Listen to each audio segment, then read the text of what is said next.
Subhanahu wa ta'ala. Itu namanya ikhlas, murni. Ikhlas itu artinya memurnikan. Memurnikan apa?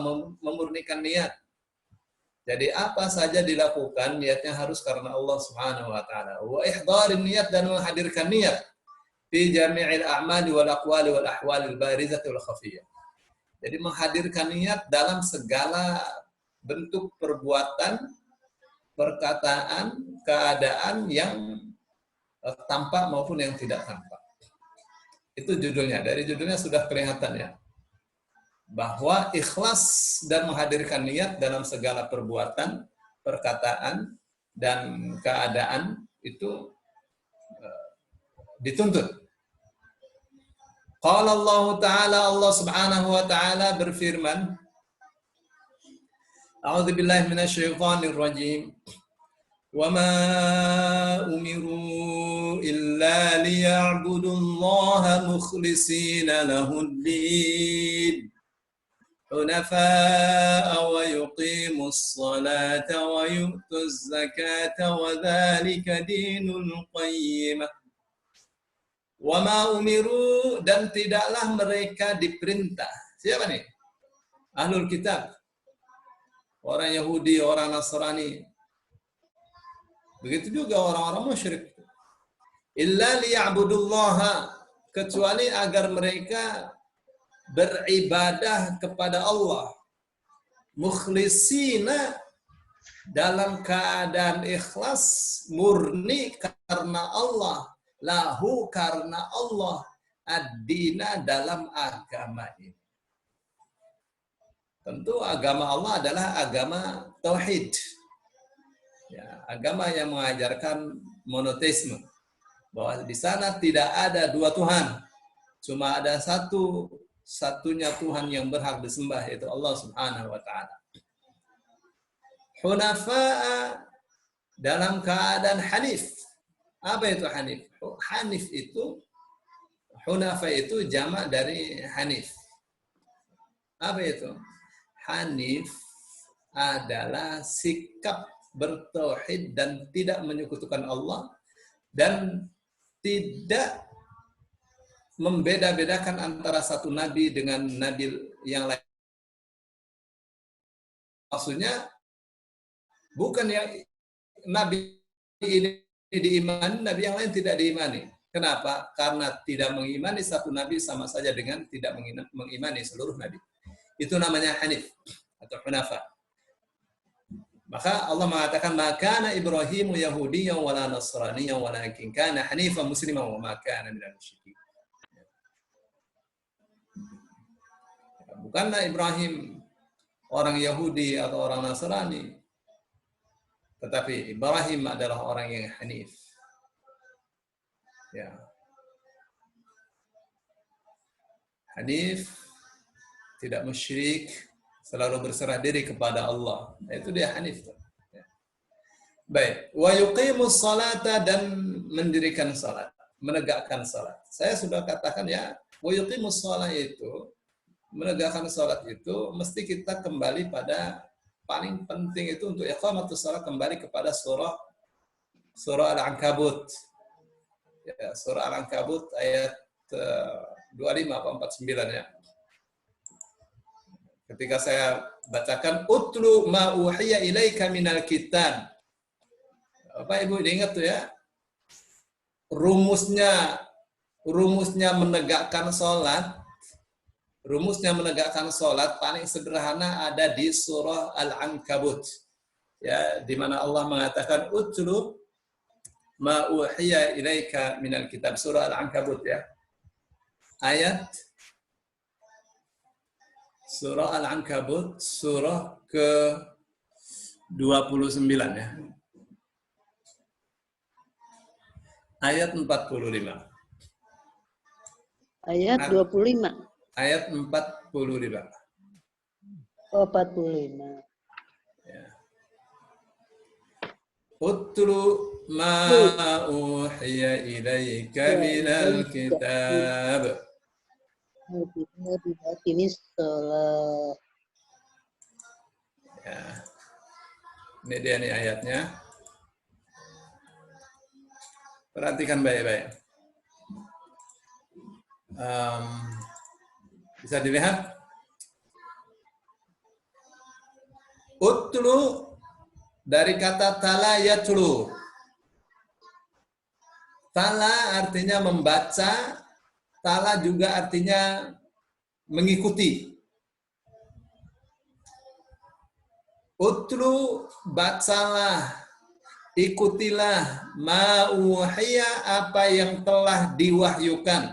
Lihat UI telah di ya. Ilaika kepadamu minal kitabi berupa Alkitab. Ya. Tadi malam saya sudah sebutkan 4 makna kitab dalam Al-Quran. Antara lain mewajibkan, wajib diterapkan kitabnya. Ya. Baik. Wa aqimis sholata, dan tegakkanlah sholat. Nah, itu kan kedua tuh. Jadi perintah pertamanya itu adalah membaca dan mengikuti wahyu Allah dalam Al-Quran. Dibaca, diikuti. Tuh, baru yang kedua perintah menegakkan sholat. Kenapa? Karena sholatnya tidak akan bisa tegak tanpa membaca dan mengikuti Al-Quran. Lihat tuh betapa pentingnya Al-Quran yang sebagai hidayah kita, sebagai hidayah manusia. Inna sholata tanha, sesungguhnya sholat itu melarang anil fahsya'i wal munkar, perbuatan keji dan mungkar. Di mana tuh sholat melarangnya? Ya kalau kita baca Al-Quran akan tahu. Jadi isinya sholat itu dari takbiratul ihram sampai salam, isinya adalah apa? Melarang perbuatan keji dan mungkar. Itu isinya tuh. Bagaimana kita tahu? Dari bacaan-bacaannya jelas. Satu ya. Terus yang kedua, nggak bisa tegak sholat itu. Tidak akan mengetahui fungsinya sholat sebagai satu entitas yang senantiasa aktif melarang perbuatan keji dan mungkar tanpa kita membaca dan mengikuti apa yang telah Allah yang wahyukan kepada Rasulullah Sallallahu Alaihi Wasallam. Wala dzikrullahi akbar, dan sungguh zikir kepada Allah itu sangat besar, sangat agung. Wallahu ya'lamu ma tasna'un. Mana zikir kepada Allah? Kalau kita membaca Quran, kita mengikutinya, itu zikir yang besar. Kalau kita menegakkan sholat dengan memenuhi syarat dan rukunnya, dengan memenuhi hak-haknya. Apa tuh hak-hak sholat? Hak-hak sholat antara lain adalah ikhlas. Ya, di mana kita tahu? Dalam surah, antara lain dalam surah Al-Ma'un. Ara'aita alladhi yukadzibu bid-din, fadzalika alladhi yad'u'ul yatim. Tahukah kamu orang yang mendustakan agama? Itulah orang yang menghardi anak yatim. Wala yahuddu ala ta'amil miskin, dan tidak menganjurkan memberi makan orang miskin. Fawailul lil musallin, celakalah orang-orang yang sholat. Sholat tapi menghardi anak yatim. Sholat tapi tidak peduli kepada orang miskin. Fawailul lil musallin. Alladzina hum an salatihim sahun, yaitu orang-orang yang lalai dari sholatnya. Sholat tapi lalai. Maka disebut fawailul lil musallin. Celakalah bagi orang-orang yang sholat. Sholat tapi celaka. Kenapa? Karena tidak memenuhi hak-haknya sholat.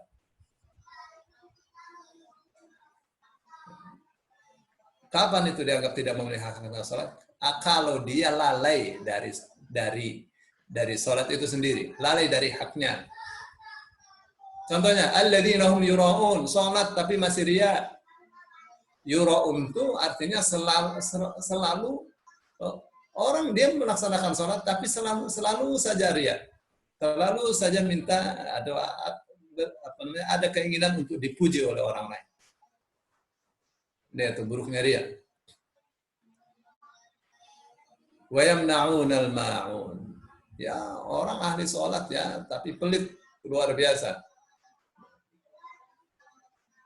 Itu yang Allah katakan fawailul lil musallin. Ya. Bapak Ibu yang dimuliakan Allah. Itu tentang iqamatus shalah, ya. Wa yu'tuz zakata, dan menunaikan zakat. Jadi mesti dihitung ya kekayaan kita itu. Zakat itu untuk zakat mal rumusnya dua. Ya. Pertama nisab, yang kedua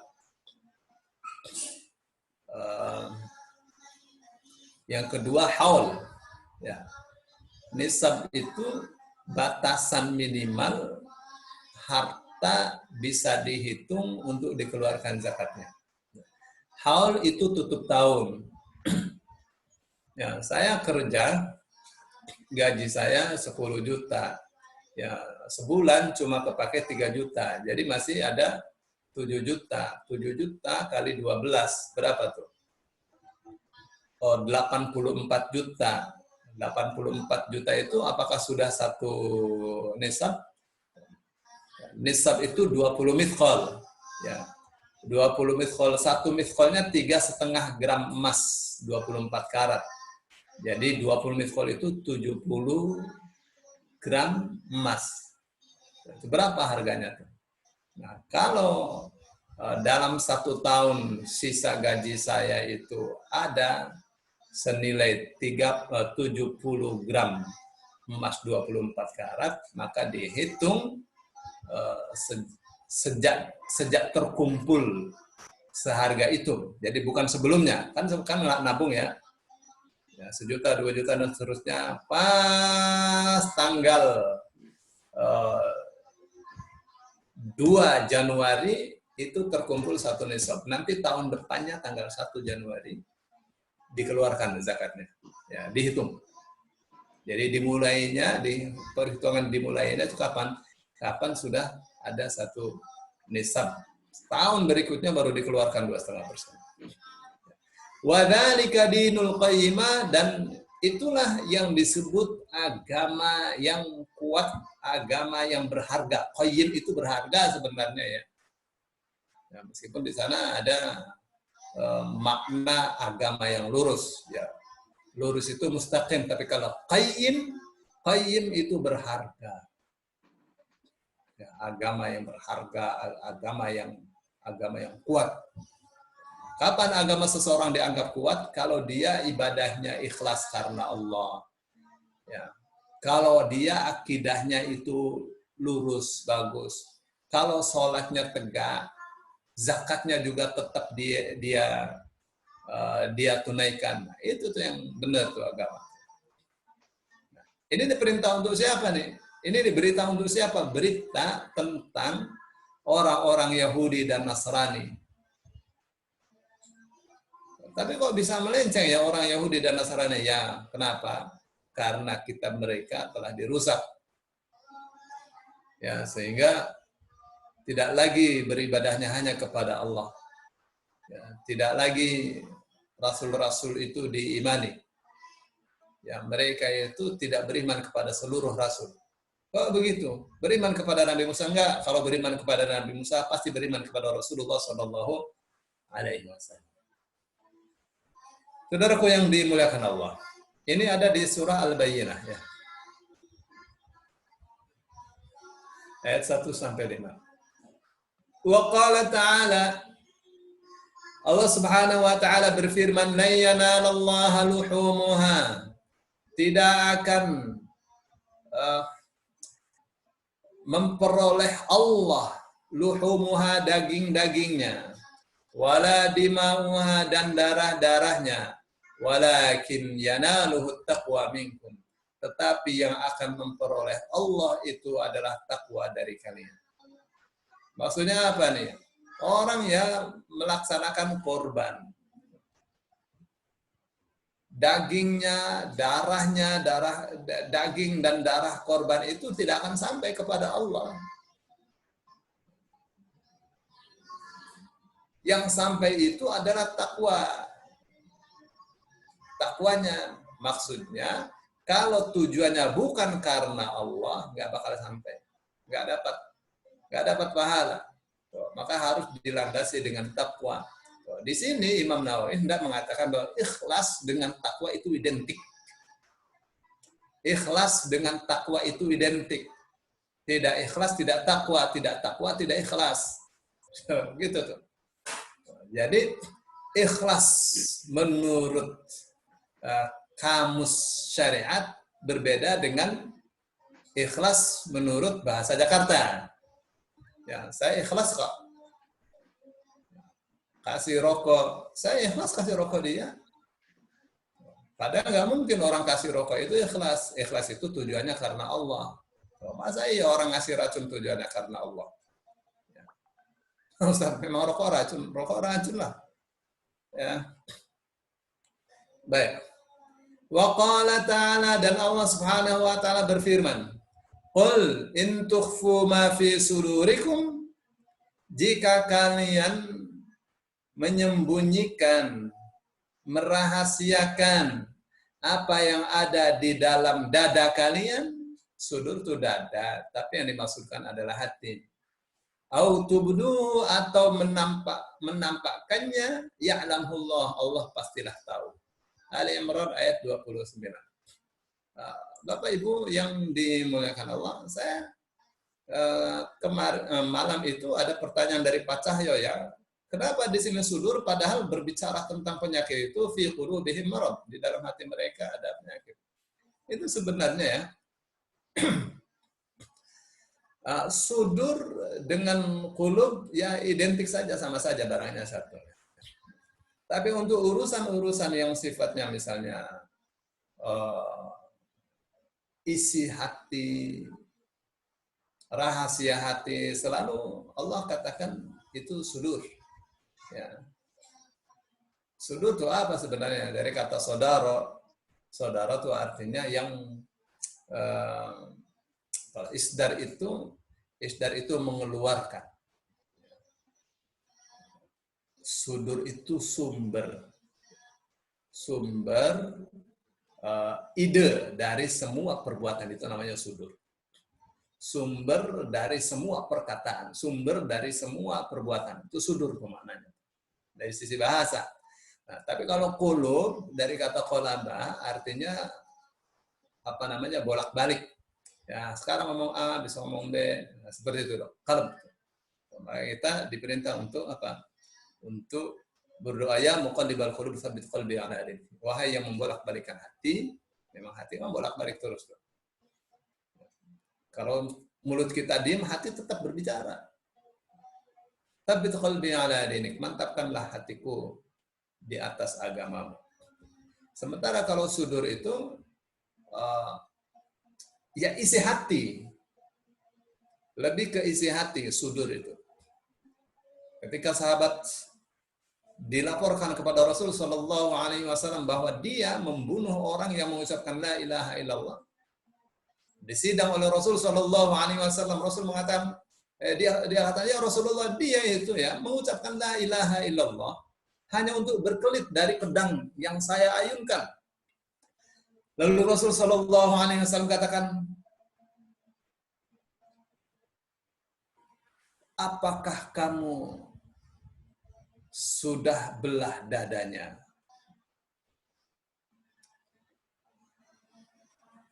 Rasul katakan, hal syaqaqta qalbahu, apakah kamu sudah belah hatinya? Perhatikan, belah hatinya, belah dadanya dulu. Di belah dadanya, di dalamnya ada hati. Letaknya di sekitar dada.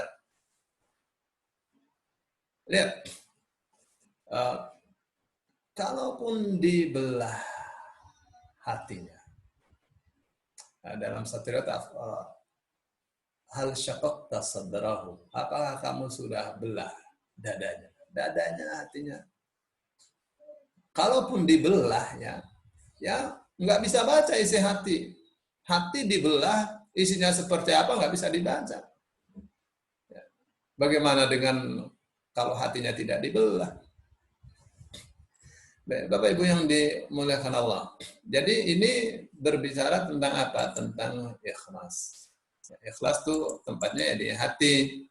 Jadi ikhlas itu apa saja perkataan, perbuatan, sikap yang dilakukan supaya memperoleh ridha Allah itu disebut ikhlas. Ya, beda ya kalau kita berbuat supaya kanan kiri melihat kita, itu bukan ikhlas. Itu namanya ria. Ria itu apa sih? Ria itu ingin dipuji. Padahal kita selalu mengatakan alhamdulillah, segala puji milik Allah. Oh, kita ingin dipuji. Baik. Sekarang hadis yang pertama. An Amirul Mu'minin Abi Hafs Umar ibn al-Khattab ibn Nufail ibn Abd al-Uzza ibn Riyah ibn Abdullah ibn Qurt bin Razah ibn Adi bin Ka'ab bin Lu'ay bin Ghalib al-Quraishi al-Adawi radhiyallahu anhu qala sami'tu Rasulullah sallallahu alaihi wasallam yaqul. Ini mengatakannya di mimbar ya, di atas mimbar. Lagi ceramah, lagi pidato nih Umar bin Khattab. Dia katakan, saya mendengar Rasulullah sallallahu alaihi wasallam yaqul, bersabda, innamal a'malu binniyat. Pak Cahyo, Pak Yahya, perhatikan. Bapak Ibu perhatikan ya. Innama, tidak lain dan tidak bukan, al-a'malu, amalan-amalan itu binniyat. Bisa saja kita terjemahkan dengan niat. Ada yang mengatakan harus didasari dengan niat. Saya lebih memilih maknanya bin niat itu harganya, bin niat harganya sesuai dengan niat-niatnya. Jadi amalan itu ada harganya sesuai dengan niat. Tidak ada niat, tidak ada harga, ada niat, ada harga. Gitu loh. Ya, jadi pekerjaan itu akan dinilai harganya oleh Allah sesuai dengan niatnya. Misalnya, man aftara sa'iman, barang siapa yang memberi buka orang yang puasa, falahu ajruhu ajru man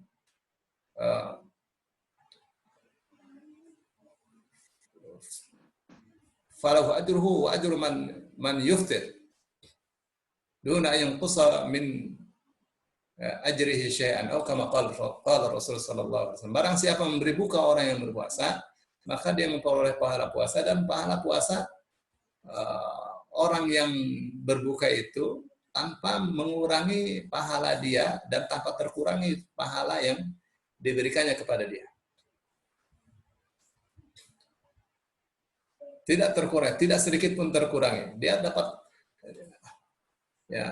dapat pahala 1, dapat pahala 10, yang memberi buka itu dapat pahala seperti yang diperoleh oleh orang yang berbuka tadi. Nah, itu namanya apa? Itu namanya janji Allah Subhanahu wa Ta'ala. Jadi kalau kita ya kasih buka supaya dapat pahala orang sebanyak orang yang kita kasih buka itu. Ya itu yang kita dapat. Tapi kalau tujuannya supaya Allah ridho, selesai semua. Pahala dapat, ridho Allah dapat. Gitu tuh. Ya. Jadi akan dihargai sesuai dengan niatnya. Anda bersedekah berapa? Sedekah 2 juta, 3 juta, 100 juta, 1 miliar. Apa niatnya? Niatnya supaya dapat 10 kali lipatnya. Allah akan kasih 10 kali lipatnya. Tapi kalau niatnya supaya besok melihat wajah Allah, inilah yang Allah perintahkan. Ya. Kadang-kadang saya katakan, untuk urusan niat, jangan pernah niat selain agar mendapatkan ridha Allah. Ya. Allah katakan, wa ma tunfiquna illa ibtigha'a wajhillah. Jangan kalian bersedekah kalau tujuannya bukan untuk menggapai wajah Allah. Dalam surah Al-Baqarah 272, Rasul Shallallahu Alaihi Wasallam ditegur oleh Allah. Kenapa ditegur? Asalnya bagaimana itu? Ya, asalnya Rasul Shallallahu Alaihi Wasallam katakan, wahai sahabat-sahabat sekalian, wahai masyarakat sekalian, jangan bersedekah kepada orang Yahudi atau Nasrani yang miskin ya, orang Islam yang miskin masih banyak. Kecuali kalau mereka dengan sedekah bakal masuk Islam. Atau kita tahu orang ini tadinya sudah mau masuk Islam, supaya cepat masuk Islam kita kasih sedekah. Turun ayat, laisa 'alaika hudahum, bukan tugas kamu, bukan tanggung jawab kamu, bukan kewajiban kamu menjadikan mereka memperoleh hidayah wahai Muhammad. Walakin Allah yahdi man yasha, tapi Allah lah yang memberikan hidayah kepada orang yang Allah kehendaki. Wa ma tunfiqu min khairin falyanfusikum wa ma anfaqtum min khairin falyanfusikum. Apapun yang kalian infakkan berupa kebaikan itu untuk kalian sendiri. Wa ma tunfiquna illa ibtigha'a wajhillah. Kalian tidak boleh menafkahkan, tidak boleh infak, tidak boleh sedekah kecuali kalau bukan tujuannya untuk menggapai wajah Allah.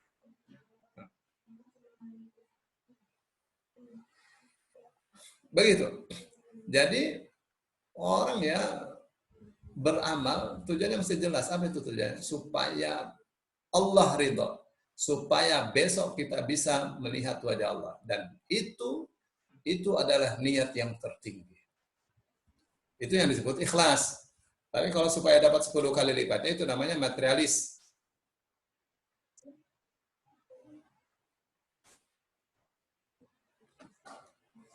Bapak Ibu yang dimuliakan Allah, kita teruskan ya.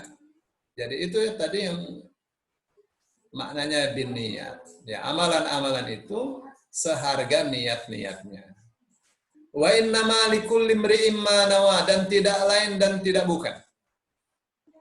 Likulli imri'in ma nawa, masing-masing orang akan memperoleh apa yang ia niatkan. Apa niatnya dari yang dia lakukan, dia akan dapatkan itu.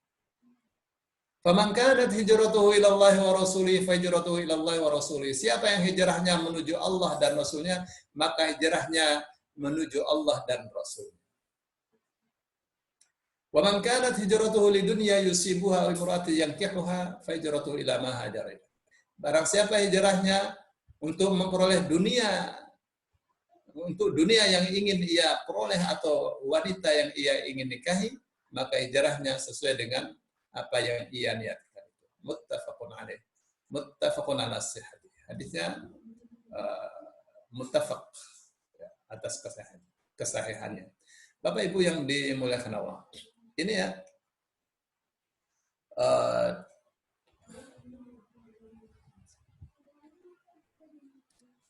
di dalam Sahih Bukhari ini masuk di bab kaifa kana bad'ul wahyi, bagaimana wahyu pertama kali diturunkan kepada Rasulullah sallallahu alaihi wasallam. Wa qawlihi ta'ala, inna auhayna ilaika kama auhayna ila nuhi wal nabiyyin min ba'di. Sesungguhnya kami wahyukan kepadamu sebagaimana kami wahyukan kepada Nuh dan nabi-nabi setelahnya.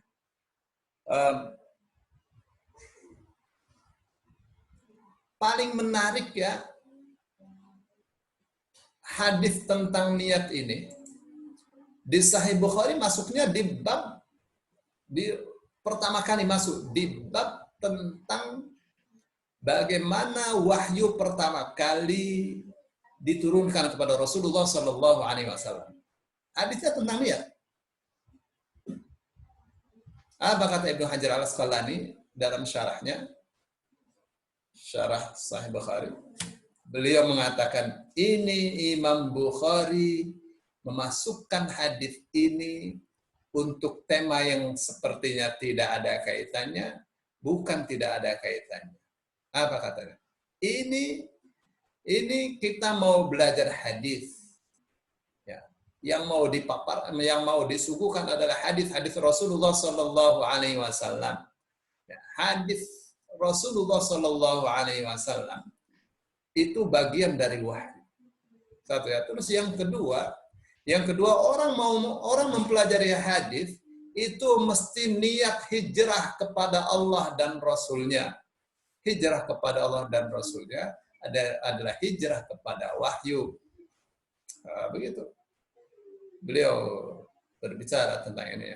Jadi kita dapat pelajaran penting dari apa yang diterangkan oleh Ibnu Hajar Al-Asqalani, bahwa kita mempelajari hadis itu kita harus pasang niat. Apa pasang niatnya? Niat hijrah. Hijrah kepada Allah, hijrah kepada Rasul-Nya. Hijrah kepada Allah dan Rasul-Nya itu hijrah kepada Al-Quran, hijrah kepada As-Sunnah. Nah, itu dia tuh.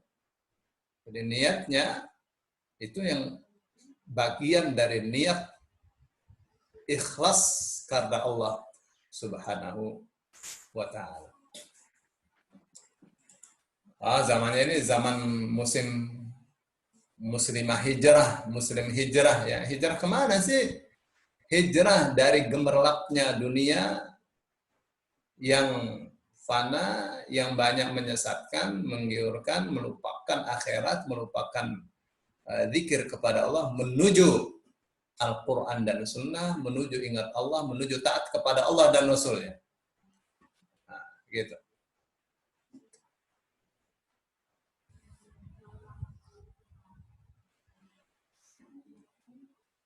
Bu Nini sampai jam berapa saya nih?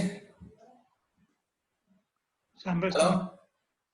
Ya? Ustaz, jam 6.30. Jam 6.30. Baik. Wa an ummil mu'minin. Dari Ummul Mukminin Ummi Abdillah. Sebenarnya ini ada nih tadi ya, saya belum baca nih. Rahu Imam al-Muhaddithin. Hadis ini diriwayatkan oleh dua imam muhaddits. Siapa? Bukhari dan Muslim. Siapa Bukhari? Abu Abdullah Muhammad ibn Ismail bin Ibrahim ibn Mughirah bin Bardizbah al-Ju'fi al-Bukhari. Nah, ini Imam Bukhari ini ya, ini ada darah Persia. Dan kakeknya adalah hamba sahaya. Ya, keturunan hamba sahaya Imam Bukhari itu. Keturunan budak. Tapi dalam Islam, budak itu atau hamba sahaya itu harus diperlakukan sama seperti orang merdeka. Dia diberi kebebasan untuk menuntut ilmu. Lihat Imam Bukhari. Ya, rute atau perjalanan menuntut ilmunya dari Bukhara ke Mekah, ke Madinah, ke Kufah, ke Baghdad, ke Mesir, ke Yaman, kemana-mana Imam Bukhari. Menunjukkan memang Imam Bukhari banyak duitnya itu. Karena sekali melakukan perjalanan tidak sendirian, ber-20 orang. Ya, Imam Bukhari mengatakan, dulu saya pernah kerja 1 bulan dibayar 2 miliar lebih. Terus dari uang itulah, dari uang itu aku salurkan semuanya untuk mencari ilmu. Ini Imam Bukhari ya. Wa Abul Husain Muslim ibn al-Hajjaj ibn Muslim al-Qushairi an-Nisaburi radhiyallahu anhu. Fi kitabaihima alladaini huma as-sahhul kutub al-musannaf. Ya, ini Imam Muslim ya. Imam Muslim ini muridnya Imam Bukhari. Baik. Wa an ummil mu'minin, dari ummul mu'minin Ummi Abdillah Aisyah, Ummu Abdillah Aisyah radhiyallahu anha qalat, ia mengatakan qala Rasulullah sallallahu alaihi wasallam bersabda, yaghshu jayshunil ka'bata, sekelompok tentara menyerang Ka'bah, fa idza kanu bi baida'a minal ardi, maka ketika mereka ada di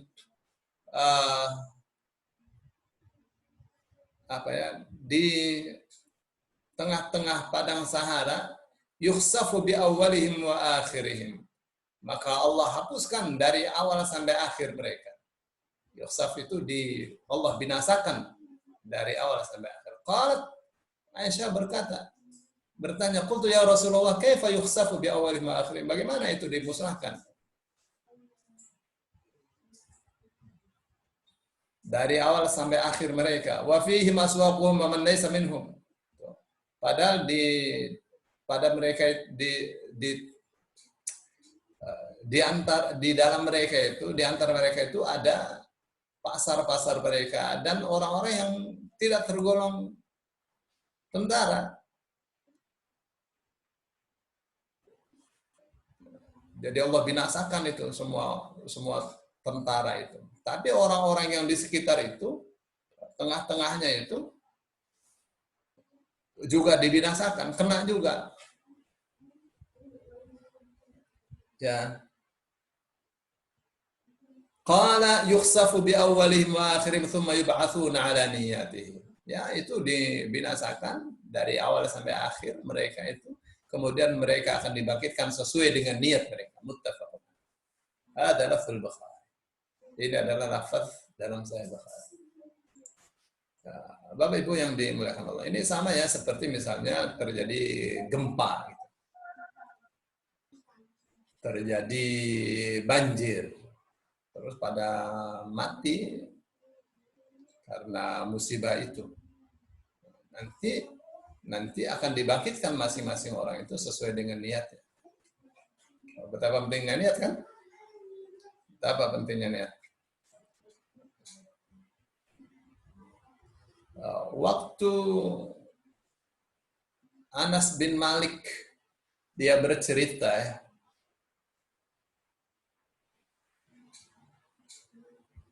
tentang, sebentar jamnya nih ya,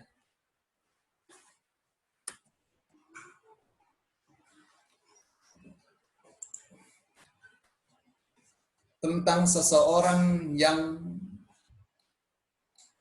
bertanya tentang gempa kepada Aisyah. Kata Anas bin Malik, dakhaltu ala Aisyah ummul mukminin radhiyallahu anha. Aku masuk rumah Ummul Mukminin Aisyah radhiyallahu anha. Fa idza bi rajulin sa'alaha 'ani zalzalah. Ternyata ada seorang yang sedang bertanya kepada Aisyah tentang gempa. Fa'aradat wajhaha anhu. Aisyah memalingkan wajahnya dari orang tersebut.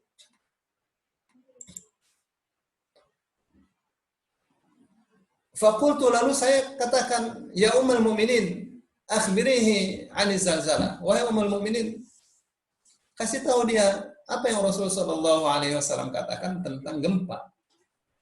Lalu Aisyah katakan, Anas, kalau saya beritakan kepada dia tentang gempa, nanti kamu dengar, kamu akan menyesal sampai hari kamu dibangkitkan oleh Allah. Anas bin Malik, no problem. Dia kata, no problem. Katakan saja, saya mau dengar. Ya. Itu netral. Ya. Beda perasaan antara Aisyah sama Anas bin Malik. Aisyah mau riwayatkan hadis ini, mau beritakan hadis ini, khawatir itu mengganggu kejiwaan seseorang yang mendengarnya. Kenapa? Karena dia perempuan. Kok bisa begitu? Ya, ada hubungan erat dengan perempuan itu masalah gempa. Sedangkan Anas bin Malik dia ingin tahu apa yang dikatakan oleh Rasul Shallallahu Alaihi Wasallam. Lalu Aisyah mengatakan, "Idza khala'atil mar'atu thiyabaha fi ghairi baiti zawjiha." Apabila seorang perempuan menanggalkan busananya bukan di rumah suaminya. Wa idza tatayyabat li ghairi zawjiha, dan apabila dia memakai wewangian bukan untuk suaminya. Wa idza istahallu zina, dan apabila mereka menganggap zina halal.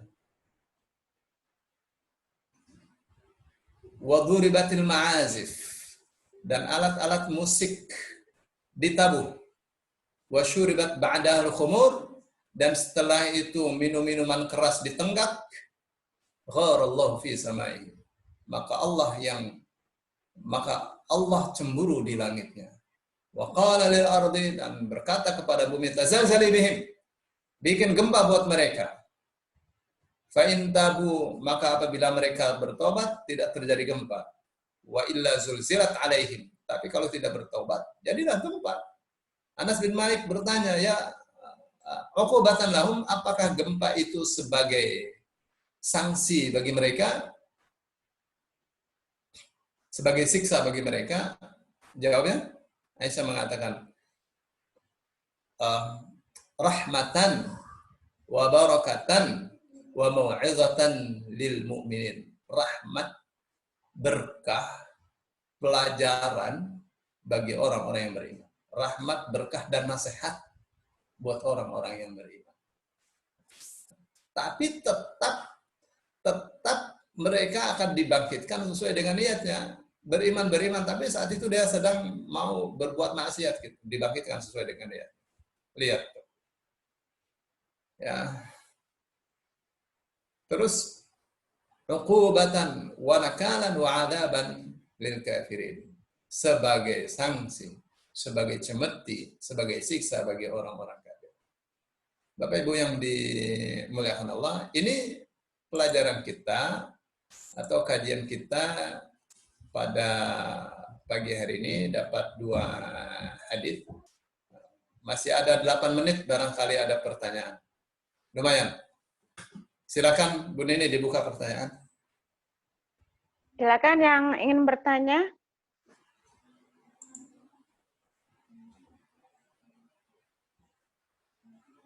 Tidur ya?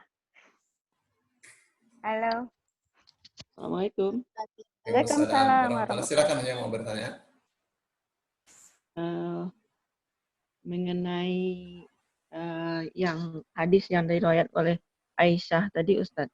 Iya. Mereka dibinasakan kemudian dibangkitkan sesuai dengan niatnya. Karena tadi kan dikatakan dari depan sampai ke belakang itu dimusnahkan oleh Allah. Sementara di antaranya ada orang yang ke pasar dan mungkin dia tidak bermaksud untuk hancurkan, menyerang Ka'bah tersebut. Itukah yang dimaksud dengan niatnya itu, Ustaz? Berarti setelah mereka meninggal itu nantinya dibangkitkan itu tidak sama proses pembangkitan yang dari depan sampai ke belakang itu. Maksudnya, Ustaz. Iya, kan waktu pasukan Abrahah dari Yaman menuju Mekah, itu kan pasukannya ribuan tuh.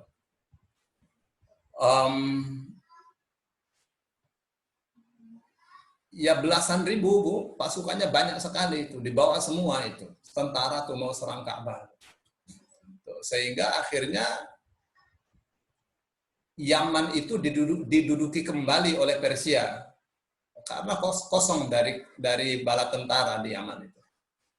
Nah, arak-arakan yang begitu panjangnya, itu kan ada daerah-daerah yang di situ pasarnya orang Mekah. Itu ketika Allah mau musnahkan mereka, orang-orang di pasar juga ikut musnah.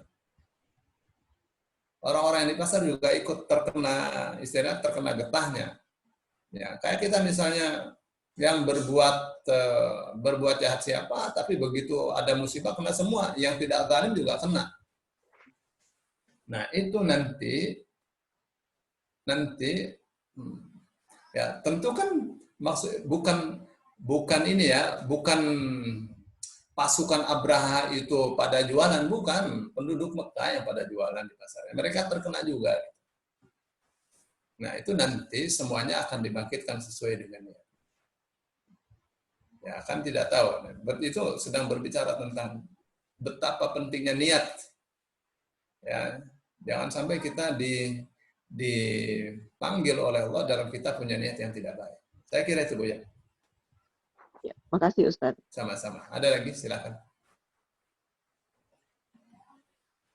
Ya, waktunya masih ada 7 menitan.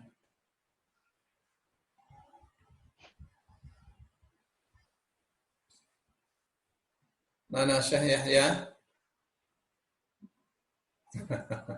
Assalamualaikum Ustaz. Waalaikumsalam. Kita sudah niat ya. Nah. Niat maksudnya mau memberi ke si A, ke si B misalnya gitu. Terus ikhlas, maksudnya tidak ingin dipuji. Tapi dalam hati suka ada rasa kebanggaan. Terus apa gitu loh. Terus misalnya yang bersangkutan itu tahu dari kita, padahal kita nutupin, itu ada rasa bangga juga.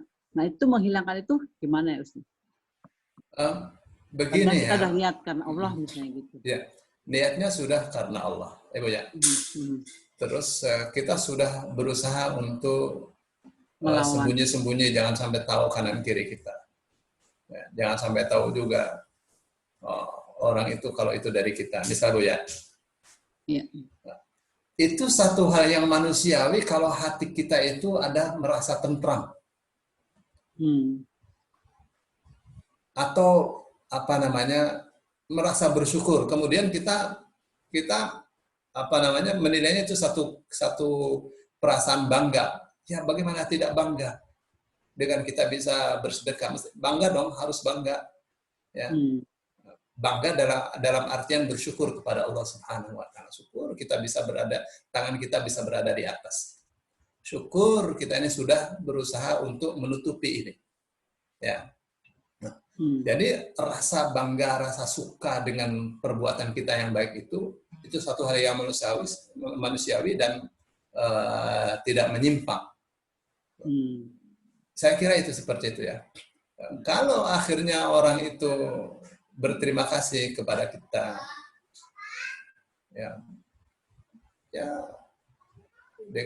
biasanya kan terima kasih, jazakillah khairan, gitu kan? Ya. Semoga Allah kasih balasan kepadamu dengan segala kebaikan. Ya, kita jawab iya. Ya, semoga Allah juga kasih balasan yang sama. Gitu gak saling mendoakan. Iya. Kalau dia memuji, Masya Allah, baik banget Ibu, jangan marah. Ya. Kita katakan Alhamdulillah. Artinya apa? Ya, segala pujian milik Allah, bukan milik saya. Gitu gak Bu? Ya. Nah, saya kira itu ya. Ya, syukran. Apa? Ada lagi? Ustadz menyambung ini penjelasan Ustadz tadi itu.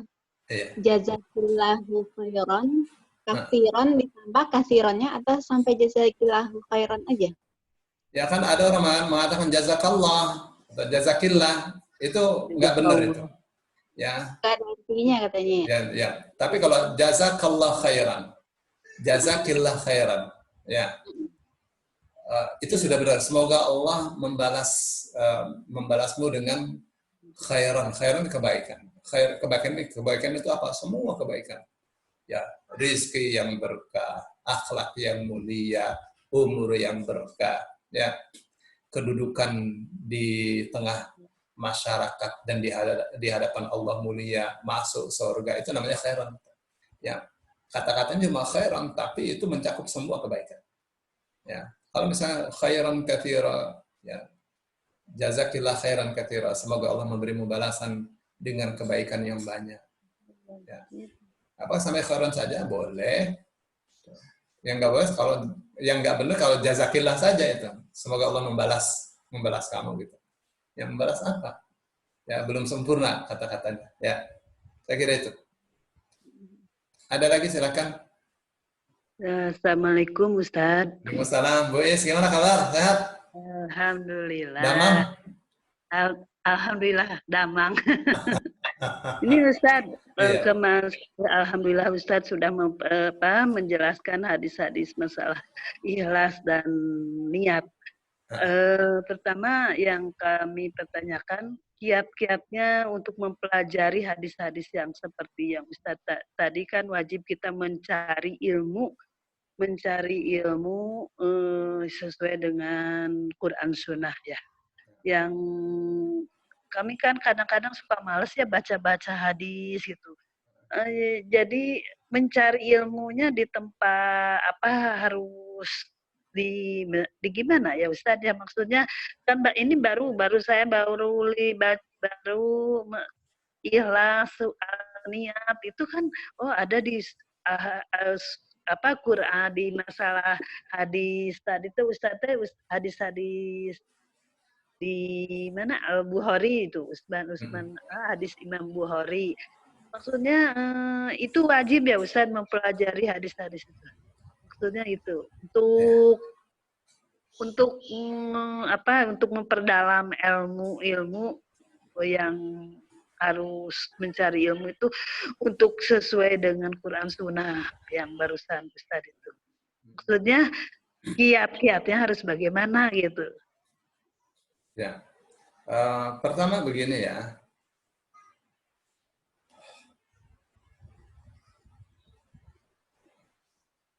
Ada beberapa cara ya, karena ini zamannya zaman zaman ilmu datang kepada kita. Ya, kalau zaman Imam Bukhari dari Bukhara, bayangkan Bu, ke Mekah, dari Mekah ke Madinah, ke Kufah, ke Baghdad, ke Yaman, ke Mesir, itu nyari ilmu itu kemana-mana. Ilmu itu dicari, maka mereka mengatakan al-ilmu yu'ta, ilmu itu didatangi.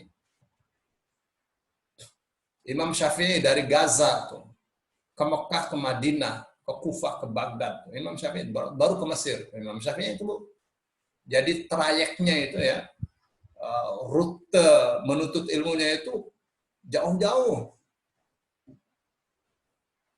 Itu Imam Ibnu Hajar Al-Asqalani ya, dari Asqalan, dari Palestina, mau belajar bahasa Arab yang dia sendiri orang Arab, mesti ke Al-Fairuz Abadi. Orang Yaman, ahli bahasa yang menulis Qamus Al-Muhit. Ya, tapi sekarang kan beda. Sekarang ilmu itu datang. Yang penting kita mengerti caranya. Ya, kayak misalnya Zoom itu. Zoom itu kan kayak ilmu itu datang, Ibu nggak usah datang ke rumah Ustadz, kan tinggal buka HP aja. Ya, satu ya. Terus yang kedua menurut saya ya, ini macam hemat saya saja. Orang belajar Islam itu mesti rapi. Mana yang disebut rapi? Orang belajar ilmu Islam itu jangan langsung ke tasawuf. Belum apa-apa tasawuf itu hubungannya dengan filsafat. Harus ngerti dasar-dasar ilmu filsafat. Karena kalau sudah tasawuf itu akan ada kata faid, kata wahdatul wujud, macam-macam banyak sekali dalam tasawuf itu. Istilah-istilah yang asing dalam Islam sebenarnya masuk. Jadi sisihkan aja tuh tasawuf. Mohon maaf ya. Tasawuf itu macam-macam. Ya, ada tasawuf falsafi, ada tasawuf akhlaki. Nah, tasawuf akhlaki ini yang masuknya ke zuhud. Yang falsafi ini sampah, buang saja. Nah, kita kan tidak tahu mana yang sampah, mana yang bukan sampah. Tinggalkan saja dulu bahasan-bahasan tasawuf. Jadi bagaimana? Ya, kalau mau rapi, yang baca Al-Qur'annya masih belum benar, yuk baca Quran sambil mempelajari isi kandungannya. Ikut pengajian tafsir. Kalau tafsirnya bisa dibaca sendiri, ya minimal tafsir Ibnu Katsir. Ibnu Katsir. Ya, tafsir Ibnu Katsir. Bukunya ada, kalau mau Android-nya, programnya tinggal di-download saja. Bulbul Muram juga. Namanya tafsir Ibnu Katsir. Ya, di HP itu, di Google Play itu, Ibu, atau di Play Store itu di download, itu bagus sekali programnya. Ya. Yang penting HP kita gede, pakai tab, jadi enak di mata. Iya. Jadi baca Quran, bahasa Al-Quran, kayak metode Granada nih. Ya, waduh saya belum bisa baca Al-Quran, insya Allah nggak lama. Ya, tapi paling enak datanglah atau panggil saya guru. belum paham nih Granada tuh belum Ustaz. Belum nih jamaah kita nih pada bisa menerjemah Al-Quran, belajarnya 2 hari bisa. Belajarnya bukan 2 hari, belajarnya 8 jam bisa menerjemah Al-Quran. Itu metode Granada yang saya susun.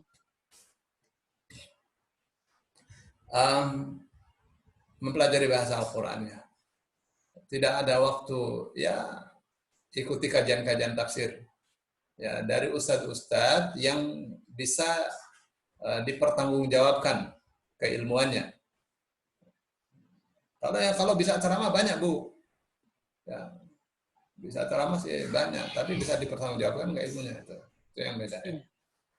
Makanya paling bagus ya kalau ta'lim itu bentuknya kajian. Kayak ini misalnya kajian kitab. Ya.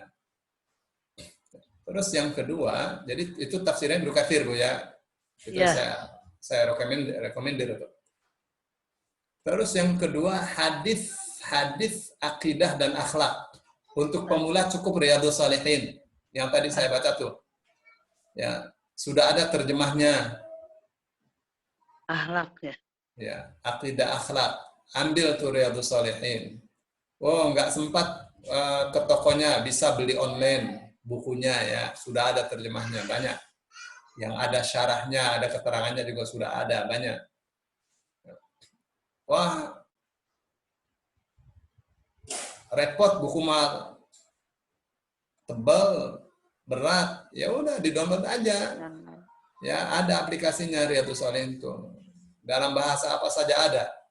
Ya, kitab Riyadhus Shalihin ini diterjemah dalam bahasa seluruh dunia. Ya. Terus kitab tentang hukum Ibu ambil yang Bulughul Maram. Tapi yang ada syarahnya.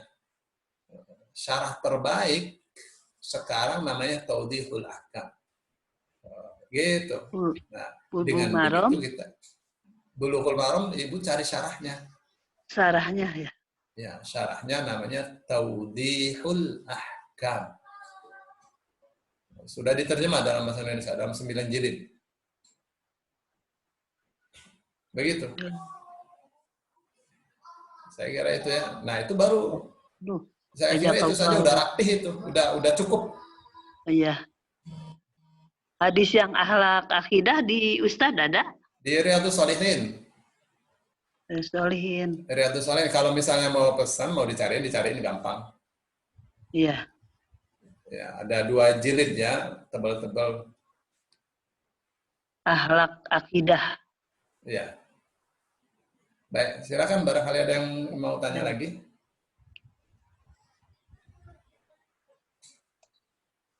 Sudah cukup banyak, Ustaz. Iya. Sudah 6:37.